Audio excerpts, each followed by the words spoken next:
From afar, a staggering figure appeared at the foot of the hill. It was a tall Apache woman, broad-shouldered, her body strong but trembling. In her arms was a frail child, his head hanging limp. Sweat and dust streaked across her skin, yet her dark eyes still burned bright, clinging to life. She stopped at the gate, her breathing heavy, her voice hoarse. "Please let me work, in exchange for food for my son." Elias gripped the hammer in his hand tightly. It had been a long time since he allowed anyone onto this land. But when he looked at the child, with cracked lips and closed eyes, something in his heart clenched. "Bring him in," Elias said briefly, opening the gate. He led them to the empty stable. The woman laid the child down on a pile of straw, then knelt beside him, her large shoulders trembling with exhaustion. Elias returned to the house, brought out a bottle of milk and a piece of old bread, and placed them in front of her. "Eat. Work starts tomorrow." She looked up, and in her eyes, a light seemed to flicker back to life. She said nothing, only nodded slowly. Elias stepped out onto the porch and stood there for a long while. In the fading light, he looked toward the stable, the place where the first spark of a great change had just been lit. The first rooster's crow still echoed in the yard when Awanada woke up. Her long black hair was messy and tangled with bits of straw, but her eyes were already clear and alert. The child was still sound asleep on the pile of hay, his breathing steadier than it had been the night before. She quietly stepped outside. The early sunlight was still soft, and mist clung to the fence. Awanada found a wooden bucket by the well, drew water herself, washed her face, drank a few sips, and got straight to work. The sound of firewood being chopped rang out, crisp and steady. Elias stepped onto the porch and paused to watch. The girl stood upright, her arms muscular, each swing of the axe precise and powerful. Not a single word of complaint. Once the firewood was neatly stacked, Awanada walked toward the cattle shed. She opened the gate and began milking the cows, her movements so practiced that Elias was slightly surprised. The cows stood calmly, as if they too recognized a familiar and capable hand. By the time the sun was high in the sky, she carried a bucket of milk into the kitchen. Elias had already cooked a pot of corn porridge. Awanada fed the child first, patiently spooning it to him until he finished every bite. Only then did she sit down to eat her portion. The atmosphere inside the cabin was quiet, but it no longer carried the tension of the day before. Elias ate, while occasionally glancing at her. This girl was unlike anyone he had ever met. There was something about her that felt both wild and disciplined, like someone who truly understood the value of every single grain. In the afternoon, Awanada cleaned the stable, gathered cow dung, and spread fresh straw. Elias kept working on the fence posts, now and then catching glimpses of her quick, efficient movements across the yard. As the sun began to dip toward the west, the boy stepped out of the stable for the first time. He toddled after Elias, laughing aloud when a young calf gave him a gentle nudge.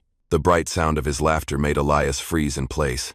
It had been so many years since a child's voice echoed across this farm. By late afternoon, Awanada lit the stove and cooked a small pot of beans. When Elias walked in, she simply slid a bowl toward him. No words of thanks, no invitation, but in that brief moment, Elias understood. They had taken the first small step from strangers to something closer. That night, Elias stood on the porch for a long time. He looked toward the stable, where a soft light flickered through the cracks in the door. Amid the hum of insects, Elias realized the silence of this farm was beginning to shift, and he was not sure if he wanted it to go back to the way it was. That night, the wind carried a chilly edge, mixing the scent of dry grass with the smoke from the stove. Elias lit a fire inside the cabin, the crackling sound of burning wood echoing steadily through the space. Awanada sat on the doorstep, her arms resting across her knees, eyes gazing out into the pitch-black fields. Elias poured a cup of thick black coffee and held it out to her. She hesitated for a moment, then took it, sipping slowly. They sat in silence for a long while, the only sound being the wind howling past the porch. "Where did you come from?" Elias asked, his voice calm and low, without pressure. Awanada stayed quiet for a moment, as if weighing whether to respond. Finally, her voice came out hoarse. "From the south. I used to live with a tribe near the Gila River. My husband was killed in a blood feud between clans. They wanted me to marry another man, someone I despised. I refused." She paused, her dark eyes glowing faintly in the firelight. They said I had shamed the family's honor. That night, I ran away with my son. Since then, they have been hunting me. Elias said nothing, gripping his coffee cup tighter. The image of his wife and son, lying in a hospital bed years ago, rose vividly in his mind. He knew what it meant to lose everything in a single night. I understand, he said softly. I lost my wife and child too. Fever swept through this region. I was the only one who survived. Awanada looked up at him, the man and the woman. Two people from entirely different worlds, but in that moment, they shared the same hollow grief. The boy stirred slightly in the stable, his breathing steady. Elias glanced in that direction, then turned back to Awanada. How long will you stay? He asked. Until my son is strong enough to keep moving. Or until they find us. Elias nodded slowly. If they come, I will not let them take you without a fight. Awanada looked at him for a long time. In the firelight, her eyes seemed to soften, losing a bit of their coldness. That night, they spoke no further, but the silence between them no longer felt heavy. When Awanada finally stood, she placed the empty cup beside the stove as a quiet sign that she would return. Elias watched until the stable door closed behind her. For the first time in years, he felt that the cabin was not just a place to shelter from the world, but a place where life had begun to breathe again. The next morning, just as the sun peeked over the horizon, Elias heard the sharp clanging of wooden posts being hammered into the ground outside. He stepped out and saw Awanada repairing the section of the fence that had been broken during last season's storm. She held the hammer with practiced ease, the muscles in her arms taut, each strike firm and precise. You do not have to do it alone, Elias said, walking over.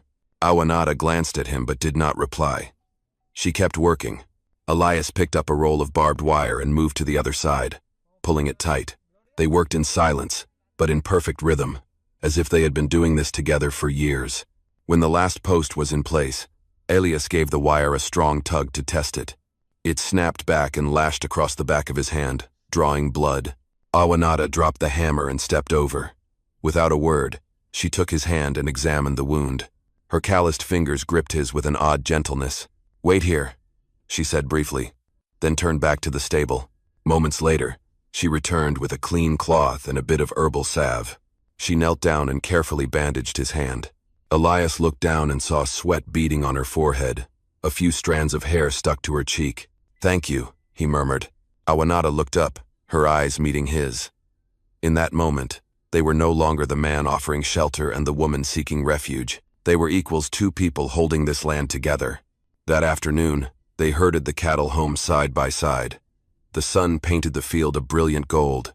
The boy toddled behind the herd, giggling loudly, his laughter echoing across the yard. Elias paused to take it all in, and for the first time in a long while, he felt something in his chest ease. When the chores were done, Awanada lit the stove and started a pot of beans. Elias stepped into the cabin, and the warm scent stirred memories of his wife's cooking.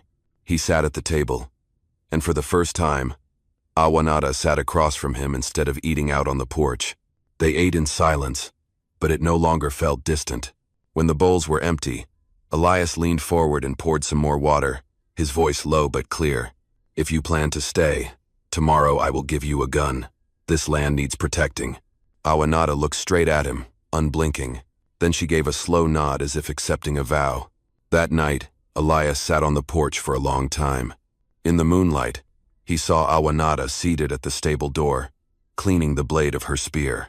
Their shadows stretched long across the ground, side by side like two warriors standing guard over the same land. I am truly grateful to have you here. If this story reminded you of the old days, dusty afternoons, and the echo of hoofbeats in your heart, subscribe to my channel, so that every day we can sit together again. And I will tell you another tale from the West. The next day, the midday sun burned hot, but the air around the ranch was strangely peaceful. Elias and Awanada worked side by side, mending the last section of the broken fence. They moved in sync, needing no words. Elias drove in the posts. Awanada stretched the wire. Now and then, their eyes met, and each gave a slight nod. By late afternoon, their shirts were soaked through with sweat. Elias peeled off his gloves and rotated his aching wrist. A cut from a snapped wire had left the skin on the back of his hand torn and bleeding. Awanada noticed, walked over, and took his hand. Sit down, she said. her voice low and rough. Elias sat on one of the posts, letting her kneel in front of him. Her strong hands worked slowly, carefully wrapping the wound.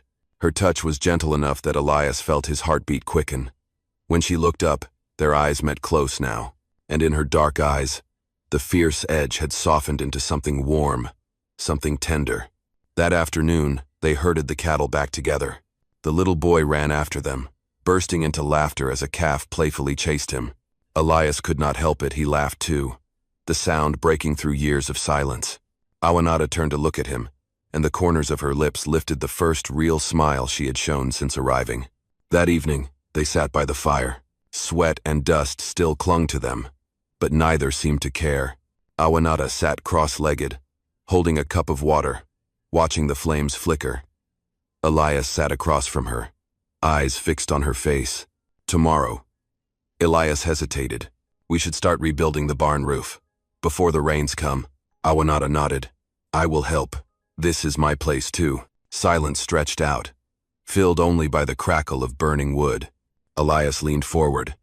In that moment, everything else seemed to still. Awanada did not pull away. The kiss came naturally, not rushed, not forced. Just two people finding each other after all they had lost. When they pulled apart, Awanada set her cup down and stared into the fire. Her face glowed pink in the shifting light. Elias leaned back against the wall, and the cabin felt warmer than it had in years. That night, Elias slept deeply. Awanada no longer curled up in the stable, she lay by the fire, wrapped in the quiet comfort of this home. The sound of their breathing filled the cabin like a gentle tune, a soft signal that she was no longer an outsider. The next morning, the sky was a heavy gray, a clear sign that rain was coming. Elias was fixing the barn roof when the sound of hooves echoed in the distance. At first it was just one, then more, until red dust rose like a storm cloud. Awanada stepped into the yard, her eyes narrowing. They are here. A group of 6 Apache warriors appeared at the edge of the field, riding in formation. The one in front was a young warrior, his face painted red, a spear in his hand. They stopped at the gate, their cold eyes passing over Elias before settling on Awanada. You must return, the young one said in Apache. The child must grow up with the tribe. You have shamed the family long enough. Awanada stepped into the middle of the yard, her shoulders bare, the scar on her shoulder visible under the gray light. I will not return. I have chosen my path. My son stays with me. The young warrior clenched his jaw, raising his spear toward her. Before he could urge his horse forward, Elias stepped up, Winchester in hand, the barrel aimed straight. That is enough, Elias said slowly, his voice low and steady, and it silenced the entire field. She is here. This is my land. The tension was sharp as wire. The boy clung to his mother's leg, eyes wide. An older warrior raised his hand, signaling the others to lower their weapons. He stepped forward, eyes shifting from Elias to Awanada. There will be no blood today, but under the full moon, 3 nights from now, the council will decide her fate. With that, he turned his horse. The warriors retreated, the red dust slowly settling into silence. Elias lowered the rifle and turned to Awanada. She was still standing, jaw clenched, hand gripping the handle of her spear. They will come back, she said softly. I know. Elias reloaded his rifle, eyes scanning the road. Then we prepare. That afternoon, they reinforced the windows, stacked sandbags at the doors, and dug trenches around the cabin to block the horses. Awanada sharpened her knives and checked her arrows. The boy helped her gather firewood, his eyes wide with fear, but he did not cry. When night fell, the cabin had turned into a small fortress. Elias sat on the porch, rifle across his lap. Awanada stood beside him, her shadow stretching long across the dirt. They said nothing, but in that silence, Elias knew something had changed. No longer just 2 people offering shelter. They were now warriors, ready to stand together when the storm arrived. The night before the full moon, the sky was heavy with storm clouds. Dry wind swept through the yard, and the barn door creaked in the dark. Elias was loading more bullets onto the table when he heard a soft clatter coming from the stable. He grabbed a lantern and stepped outside. The yellow light swept across Awanada's figure. She was hurriedly tying a cloth bundle, her eyes tense. Behind her, the boy was curled up asleep under a blanket. Where are you going? Elias's voice dropped low, sharp with anger. Awanada straightened, rain beginning to patter on the roof. I cannot let you lose everything because of me. When they come, you will be seen as an enemy of the entire tribe. Elias stepped forward, rain pouring down his sun-worn face. You think I would let you run off into the night like a fugitive? This is my fight. Awanada snapped, gripping the bundle tightly. You owe me nothing. Elias threw the lantern down onto the steps. The flame went out with a hiss. Thunder cracked overhead. He stepped into the rain-soaked yard, his voice clenched with fury. I have already lost everything once, Awanada. If you leave, I lose again. I would rather lose this entire ranch than lose you and that boy. Awanada froze, the rain mixing with her tears. For the first time, she saw Elias not as a cold man but as someone fighting just as hard to hold on to what little he had left. She let the bundle fall and dropped to her knees in the mud. You will pay a high price for this. Elias knelt in front of her, placing his hand firmly on her shoulder. Then we pay it together. But we pay it as a family. The rain pounded down, but the yard seemed to glow from the weight of that moment. The boy stirred, poked his head out, and called, Mama. Awanada pulled him close, then looked up at Elias for the first time. Her eyes did not only resist. They trusted. They brought the boy inside. Elias tossed more wood into the stove, and the fire flared bright. In the warm glow, the three of them sat together, soaked to the bone but wrapped in a strange peace. Outside, the rain still fell, but the storm inside them had passed. The next morning, as dawn broke, the sound of galloping hooves echoed across the land. Elias opened the cabin door, rifle slung over his shoulder. Awanada stood beside him, gripping her spear tightly. The boy clung to her leg, eyes wide. Out on the open ground in front of the ranch, the tribal council was already waiting. The elder, mounted on horseback, stood at the center of the circle, his expression solemn, silver feathers tucked into his hair. Awanada stepped forward, shoulders squared. I will not return. This is the place I have chosen to raise my son. Murmurs rose through the group. A young warrior shouted angrily, You have betrayed your blood. The elder raised his hand for silence. His eyes turned to Elias. And you, white man, are you prepared to face the consequences? Elias stepped forward, his voice low and rumbling like thunder. If I lose my land, my cattle, it does not matter. I still choose to keep them here. She and the boy are my family. A long silence followed. Then a middle-aged warrior spoke up. He saved my life during the flood at Dry Creek. His words made the others pause. The elder looked at the mother and child, then at Elias. We will not take her by force.